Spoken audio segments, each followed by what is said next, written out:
হিন্দু শব্দের অর্থ কি? ও সিন্ধু নদের তীরে শকে হ বলতো, এগুলো তো সব জানেন আপনারা। কিন্তু হিন্দু শব্দের যদি বিশ্লেষণ করা যায় তাহলে বোঝা যাবে হিন্দু কাকে বলে। শ্রুত্যাদি বিহিতানি সর্বাণি দূষণানি হিনস্তিতি হিন্দু। আমাদের বৈদিক শাস্ত্রে, সনাতন ধর্মশাস্ত্রে যেগুলো অকর্তব্য বলা হয়েছে, মন্দ কাজ বলা হয়েছে, খারাপ কাজ বলা হয়েছে, এই মন্দ প্রবৃত্তিকে যারা দোষ দেয়, যারা পরিত্যাগ করে, এমনতর পবিত্র জাতিকে হিন্দু বলা হয়। তো হিন্দু শব্দের সংস্কৃত একটা অভিধান আছে, অভিধানটার নাম হলো শব্দকল্পদ্রুম।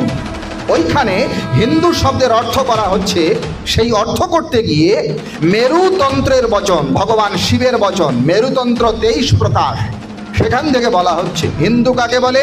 হিনঞ্চা দোষায়েত্যেব হিন্দু ঋতুচ্যতে প্রিয়ে। ভগবান শিব বলছেন, হে পার্বতী, হিনঞ্চ দোষায়েত্যেব, যারা হীনতাকে দোষ দেয়, মন্দ কাজকে পছন্দ করে না, এরা হিন্দু। আমাদের ঋষিরা বলছেন আসতোমা সদগময়া তমসোমা জ্যোতির্গময়া মৃত্যুর্মা মৃতম গময়া।